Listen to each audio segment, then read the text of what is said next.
everybody, welcome to the G. Louise book series. I'm Christina, Kristina. This is where we read books, talk about books, series books. So I've been avoiding this book for a little bit because I know it was going to be kind of sad. So, I know this is, I could appreciate your likes and subscribes. I thought I was going to get a little bit of a miracle for Christmas. Didn't even come close.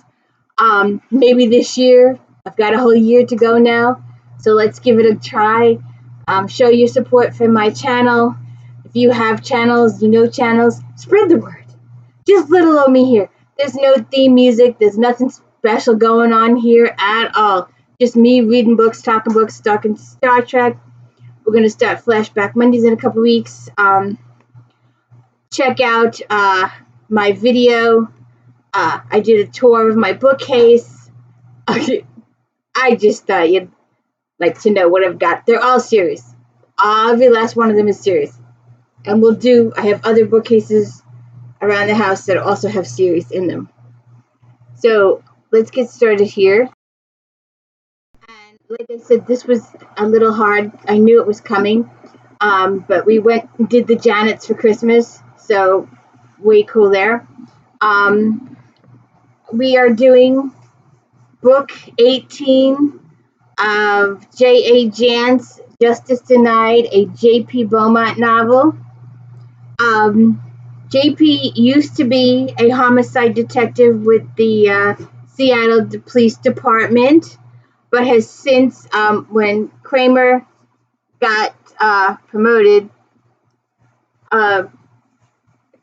J.P. couldn't stand it, so he quit. He now works for the Attorney General's office, the SHIT office. That's their real name. She makes fun of it the whole book. So we've got some character progression in here, and some of it is sad, some of it is happy, some of it is but we've got some real good stuff going on here. Because of what happens, we will get to that in a sec. Wait a second.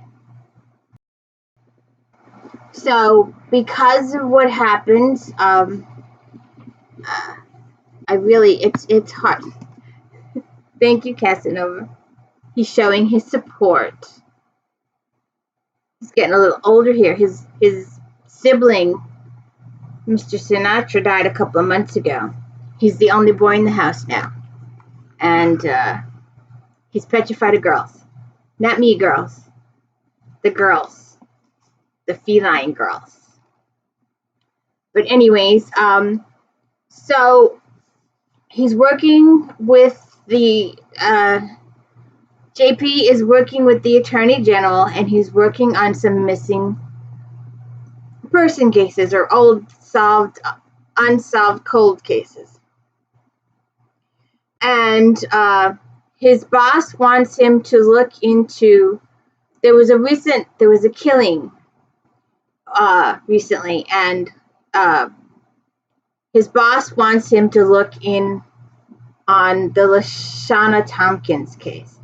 He was innocent of the crime, and it wasn't until the DNA came into play that proved his innocence, and he was released from jail. And this previous weekend, whatever, in the book, he was gunned down at his mother's house. So we have a couple of different stories going on here. And the first, well, let me just go in order so I don't lose it with the books here. So Mel tells him about he needs a tux. And he spends the first whole chapter trying to figure out what the hell he needs a tux for. And so it's cute. So she tells him the story of what happened. Oh, I got carried away. Skipped the story. So the first story we're dealing with is the Lashana story that I just mentioned. The second story that we're dealing with is a missing persons case, a cold case that's out there, been there, done that too many times. She says, it happened the day Mount St. Helens blew up, she said at once. Daddy went fishing that weekend and never came home.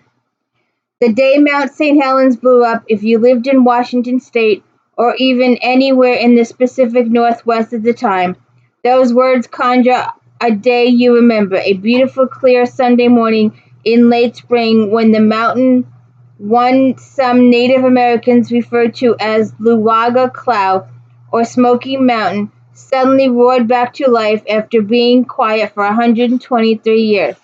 The initial blast caused a huge avalanche and sent up an immense overheated cloud of 300-degree pumice and ash that killed every living thing inside a 200-square-mile area. So your father was one of the 50 or so people who died, I asked. The actual number was 57, she said. Daddy wasn't ever counted in the official number because they never found any trace of him. No sign of him or his vehicle. But Mount St. Helens is where he told my mother he was going that weekend. He said he was going fishing on Spirit Lake. And so we've got two cases going on here. We've got the one of the Lashana incident, and we've got the Anthony David Cosgrove case, the daddy that went missing. So we've got these two stories, and how they are connected. The strings are very, in the words of Stephanie Plum, it's complicated. So, he talks to the kid, Deanna Cosgrove, and she's the one telling the story. And in the midst of all this, his boss wants him to, at first, his boss wants him to research the Lashana Tompkins thing on the down low. And he's not even allowed to tell Mel. And usually I give a big spiel about all the connected characters. But this particular book, your character base is quite small. So we really don't have to do too much there. He met Mel Soms a couple of books ago. And now they are sort of kind of living together. They spend some days at his place. They spend some days at her place. So they're going on. And they're like, I don't know how they think they're keeping this a secret when the whole world knows. The JP is sometimes, he gets a little. Sometimes he reminds me of The Closer. If you've ever watched that case, where she was so focused on the case. And sometimes she used the case to not see the world around her, to not see what was going on with family members or things she wanted to avoid in her personal life. She used all that. She used the case and her now-minded focusedness to avoid the rest of life. So then we get our moment here. And I want to just, I like how, I guess the book tells it the best, but I like the fact that JP made this decision several books ago. And if you've gone through all my, we're not going to have a fight here. Smokey, you going to stay away from Casanova. Don't talk to him. Smoke. his mother was estranged from her parents. They didn't approve of her boyfriend or his father at the time. And her father had words, and she walked out, and he had forbidden contact between the family. But after it's been like 10 or 20 years since his mother deceased, and he had a comment, I think it was Ames, and Ames said, well, why don't you try and get in contact with your grandparents and see what's going on with them? And he found them in the phone book. This was like 10 years prior to this book, or 5 years, 6 years. And he went to the house, and his grandfather had a stroke, and he was actually happy to see JP, and he learned that his grandmother had kept a scrapbook. And I want to do some of that. He gets after his grandfather died, I should point out, his mother married his AA sponsor, Lars, and they're both in their upper 80s, 90s. So she was happy, and one of the books took place on their honeymoon, and JP went as a chaperone on the honeymoon. Smokey, do not go kill him. Smokey, do not go kill him. He's tempting fate here. But in the midst of all this investigation, the telephone call that we are getting, or have been expecting for a couple of books now. I was about to go on to the next article when my cell phone rang. As soon as I saw the Queen Anne's Gardens number on the readout, my heart fell. Lars Jensen is an old-fashioned kind of guy. He doesn't like cell phones, and I knew he would call me on the mine during work hours only as a last resort and for the worst possible reason. It's Beverly, he said. How bad? I asked. Yeah, sure, Lars answered. It's pretty bad. I hated to call and worry you, but I think you should probably come now. Lars is an old Norwegian and retired halibut fisherman whose accent gets remarkably worse the moment he comes in contact with a telephone. I'm on my way, I said. I'll be there as soon as I can. This was hitting me hard. Beverly Jensen was my last surviving elder. She and my grandfather had been estranged from my mother and me for many years, both while I was growing up and long into adulthood. My grandfather, a man of unbending principles and scant human kindness, had thoroughly disapproved of the fact that my mother had not only gotten herself pregnant outside the bonds of holy matrimony, but had adamantly refused to do the right thing and give me up for adoption. It was only in the past 10 years or so after my mother's death that I had established a connection with them at a time when my hard-nosed grandfather had been on his last legs. It was then, all those years, that I learned my grandmother, forbidden by her husband to have contact either my mother or me, had faithfully followed as many of my exploits as she could. She had voluminous scrapbooks that included clippings of everything to do with J.P. Beaumont. Some had been as early as Cub Scout endeavors. They included high school athlete competitions and later news mentions drawn from my long career at the Seattle PD. Had been copies of Scott and Kelly's newspaper birth announcements, as well as mentions of Karen's and my divorce proceedings. Wifely duty had been kept Beverly from contacting me against her husband's wishes, but seeing those secret scrapbooks, ones my grandfather had known nothing about, had told me everything I needed to know about Beverly Beaumont's selfless love and constancy. And then she met Lars. That had been an incredible bonus for all of us. Widowed by then, Beverly had come to help out at a memorial service for my late partner, Sue Danielson. Somehow my grandfather-in-law's, my AA sponsor, ended up doing dishes in the party room kitchen at Beltone Terrace and hit it off. They married within months of meeting, and everyone had been fine until now.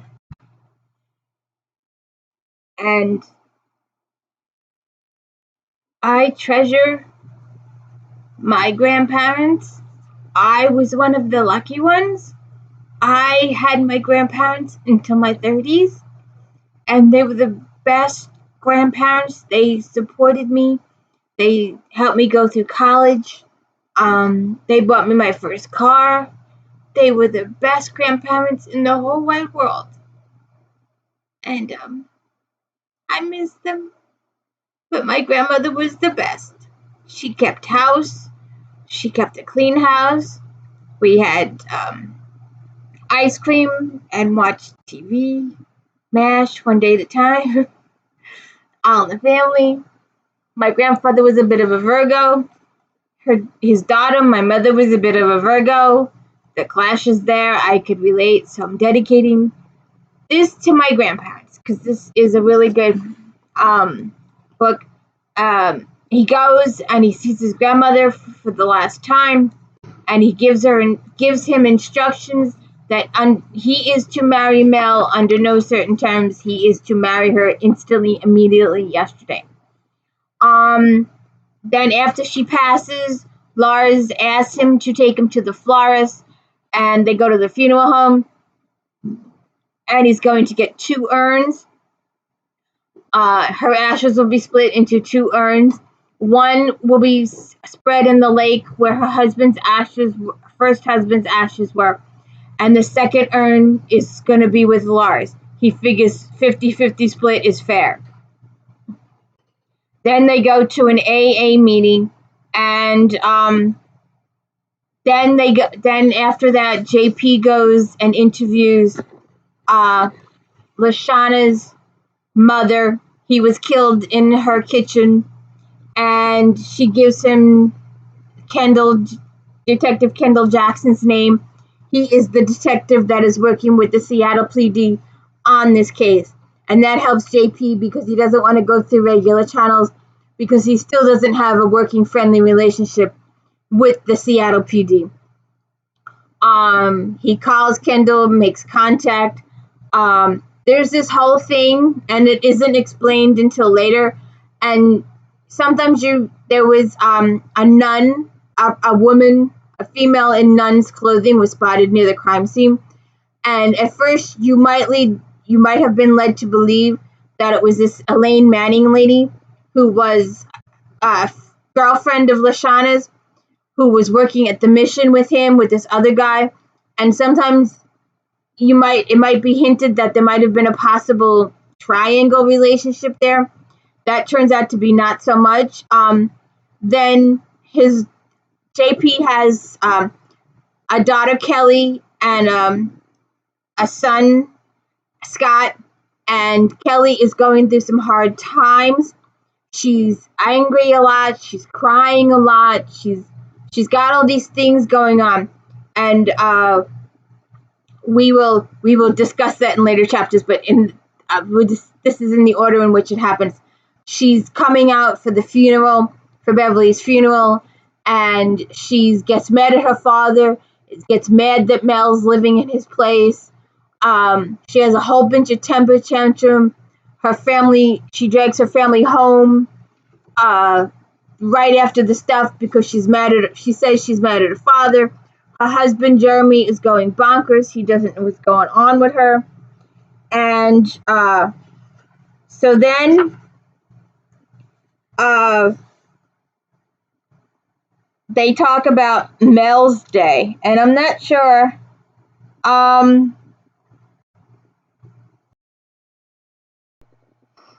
I was sad about losing Beverly, but what was really bothering me right then was the fact that Mel's good deed of making hotel reservations for Scott and Kelly was about to blow up in both our faces. I knew I'd have to tell Mel about the situation with Kelly eventually, but not right then. I nodded and sighed as convincingly as I could. It is sad, Mel agreed, especially for Lars. Widowers often don't fare too well when they're left on their own, which gave me something else to worry about entirely. How was your afternoon? I asked in an attempt to change the subject. Mel frowned. More interesting than it should have been. I started tracking down locations on those released sex offenders. I just barely scratched the surface, but already 2 of them are dead. Dead? I asked. Mel nodded. 1 suicide, 1 accident. It's too bad I didn't know about this over the weekend. We could have stopped off in Rosenberg on the way coming or going and made some inquiries. Feet on the ground instead of phoners. What's in Rosenberg? Outside of Rosenberg, really, a guy named Les Fordham got sent to prison for molesting his girlfriend's 12-year-old daughter. He got out. He went to live in Southern Oregon. That's where he was originally from. Got a job working in a sawmill there and seemed to be doing all right. Then last summer, for no apparent reason, he turned on the gas on his stove and ended up blowing himself to kingdom come. Started a mini forest fire in the process. Fortunately, it rained like hell the next day, and the fire didn't turn into a major one. And the accident, I asked? You may remember it, Mel said. The guy's name was Ed Chrisman. He was living up in Bellingham. Got all drunked up on a Sunday afternoon last. The investigators theorized that he stopped off at one of the rest areas on Chuckanut Drive to take a leak. It was cold, so he left the car running while he got out to do his business. I remember he left his car in gear. It hit him from behind while he was standing there with his fly unzipped, knocked him off the edge of the cliff into the water. The car went into the drink right along with him on top of him. As I recall, smashed him flat. And they talk about that. So, and maybe I should wait till the end of the book, but this is my notes as I'm reading the book. And so then JP and Mel talk about the stuff with Kelly. And then JP researches Lashana some more. Because he was wrongly convicted, he got a $250,000 payout, which was kind of low. I mean, he gave up 8 years of his life. But he used all that money to refurbish his mother's house. She refused to move out of the neighborhood. A really bad neighborhood, but she refused to move out because she knew her neighbors, blah, blah, blah. It would have been better if they had moved out, but she didn't. So he used all of the money that he got to refurbish his mother's house and bring it up to date, and wiring, electrical appliances, painting, new roof, the whole 9 yards. And we get some more of this Elaine Manning and Pastor Mark stuff. And like I said, I think we're misled a little bit by the triangle there. That's one of the questions that might go unanswered. So Ross calls him, his boss, fills him in on the stuff that's going on. And Ross still won't tell him why. He won't let him tell other people. But one thing leads to another, and it ends up coming out anyway to Mel. So then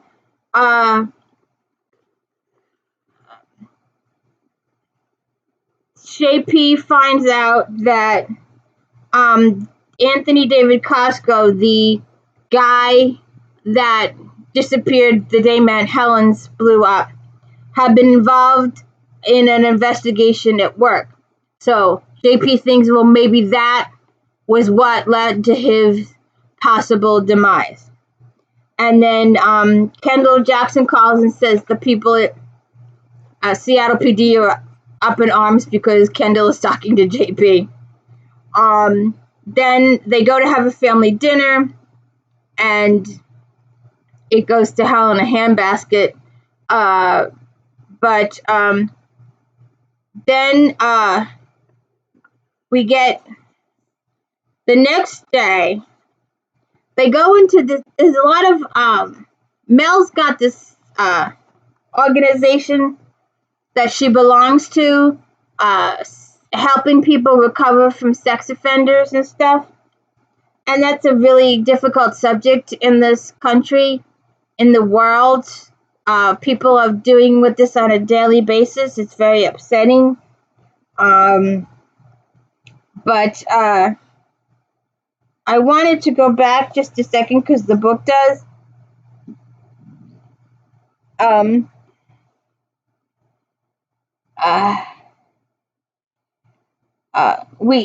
Mel managed to organize one in short order. Scott and Charisse were dispatched to Queen Anne Gardens to collect Lars and bring him to the shanty on Lower Queen Anne for a family breakfast. Despite the risk of occasionally running into Maxwell Cole, his newspaper reporter, we do not see Maxwell during the whole book. He's mentioned a couple of times, but we do not see him. I've come to appreciate the shanty in the past few months. It's old enough for me to feel comfortable there, and I know Lars likes it too. It has the added advantage of being easy walking distance of the kids' hotel. I expected breakfast to be another disaster, but it wasn't. Mel disarmed Kelly emotional Mothertail cocktail by charming Kayla with a pocket full of stickers and by holding Kayla and cooing over him in a way that would have dumbfounded her fellow SHIT officers. And while Mel and I looked after the kids, Lars had everyone else's undivided attention as he passed around Beverly Piedmont Jensen's treasured scrapbooks. On that particular day, the collection of yellow newspaper clippings served as my grandmother's parting gift to me and an incredible blessing. It mounted a pretty much a hard copy LexNexis report on the life and times of J.P. Beaumont, but this one had been done the old-fashioned way with scissors and Elmer's glue. Back in the day when names meant business for local community newspapers, Beverly had culled all kinds of bits and pieces of my life from the pages of the now-defunct Ballard Dispatch. There were items about Cub Scout activities and high school athletic events, all of them carefully clipped and dated. I don't think either of the kids had ever seen Karen's engagement photo or our wedding announcement. Our divorce announcement was there too, but that was much later. Beverly wasn't one for editing out bad news.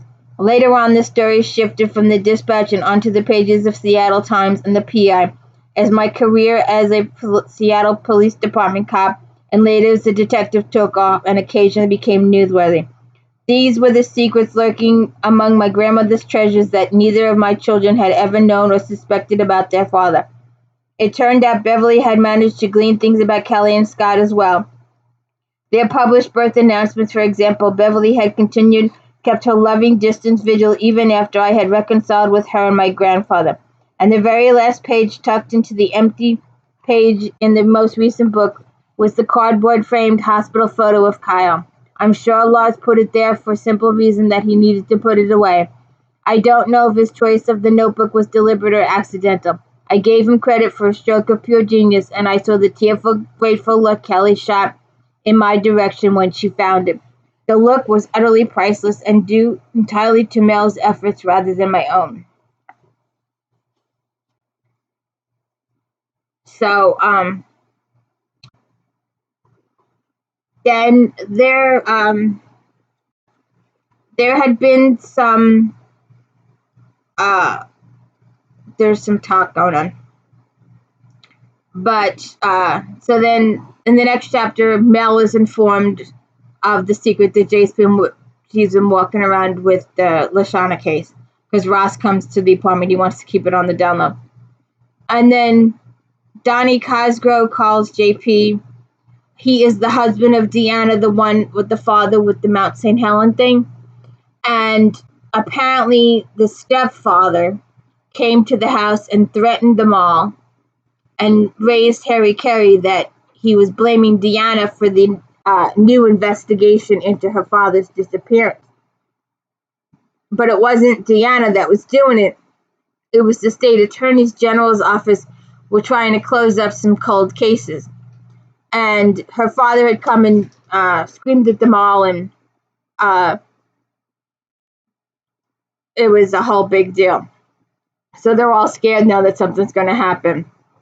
And then apparently the guy originally worked for Boeing, and there was some investigations going on. So they're all worried that Cosgrove might have seen something or whatever, discovered something, and maybe that's why he is missing or demised or killed or whatever. So then we have Lashana's funeral.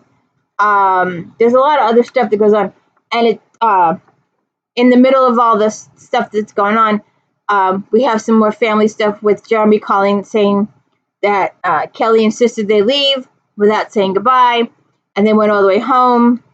And Mel and JP go to the victims of rape board meeting, party, fundraiser event, whatever. And they have a little bit of a tiff. JP says something and Mel takes offense, and that's only because JP doesn't know her story. She has never told him her backstory.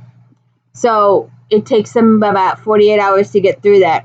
and she tells him a story about how she got involved with the organization. I'm not sure if it's spelled out here or not. But it is mentioned entirely. But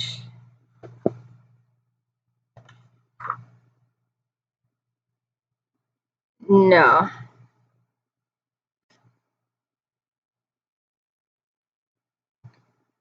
It's SAC, but I forget what it stands for. SASAC. I forget what it's called.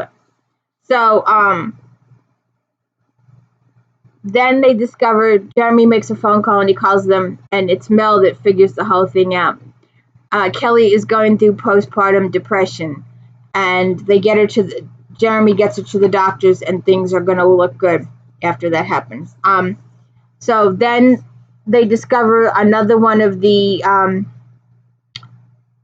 presumably rapists that didn't get justice was found dead in Mexico. Apparently, Mel knew this person as a child, and JP gets very worried and paranoid that maybe Mel did something like Ann Corley did. Ann Corley was JP's second wife, and she was the reason that JP inherited all the money. So he has about 24 hours, 48 hours of angst over that, and it's finally all worked out. So the Ames gets involved. It's a very complicated story. It's very multi-layered, and I really don't want to bore you with the whole or try to explain some of the stuff, but in the course of all this, Deanna Cosgrove, Anthony Cosgrove, the guy that disappeared,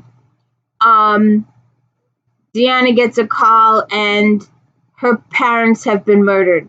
Her stepfather and her mother have been murdered moments after JP had visited the mother. The father wasn't home. Jack wasn't home, but Carol's home, and at first she refused him in the house. It made it seem like she was a victim. Maybe he was beating her. Maybe he was controlling her. Maybe he was doing something like that. And so JP talked to her and explained to her that it wasn't Deanna's doing, that the case was reopened. It was the attorney general that had opened the case. So then she talked to him and told him everything that happened. And JP said, well, I really need to talk to Jack too. And she didn't promise one way or another, but she did take JP's card. And apparently, minutes before she died, JP was the last one he called, but he didn't have his phone on, and he never got, well, she called to the office first. And that's the number on his card to his office, and obviously he wasn't in the office on a weekend. So he never got the call. So the cops want to talk to him about his visit there. His fingerprints were found on the scene, blah, blah, blah. So then in the midst of all this, there's a whole bunch of, with the missing persons case, the rapist cases, the rapes that were proven to be, that people were falsely convicted, or people that were convicted truly that were guilty.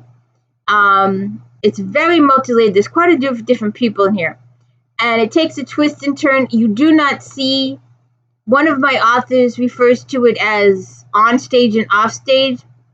You don't see the murderer on stage much at all. Very, very briefly here and there. And it isn't until the end of the book that it's all tied together, because there's just so much going on here. And that's why I think I had to take so many notes, because it was just so multi-layered, and trying to keep track of all the characters and all what's going on. And then Deanna calls towards the end and put another twist in it.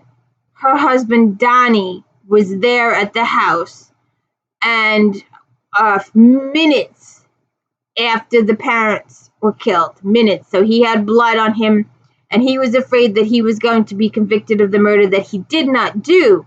But due to all the circumstantial evidence, him being there, his clothes in their blood, etc., he thoroughly believed, and he tried to commit suicide himself, but they saved him. And it's so multi-layered, and there were so many people involved in this. The whodunit, a couple of the whodunits come out in left field. There's more than one person involved in this. There's a scam going on. It's very multi-layered, and it's a very intriguing book, and it will hold your attention, and all of JP's angst will also hold your attention. It's very interesting. I love the character progression. And in the middle of all this, JP asks Mel Soames to marry him. And I will let you enjoy. They have the I can't help it. Maybe I shall share. No, maybe I won't. But there's a lot extra at the back of the book that will explain what happens. But JP asked Mel to marry him, and they do get married in this book. So you have a sad event of the grandparents, but you also have the Mel Soames and JP Beaumont wedding. And we will be moving on to the next book shortly. So please hit the like and subscribe. Let me know I'm doing a good job. And have a good day. Thank you.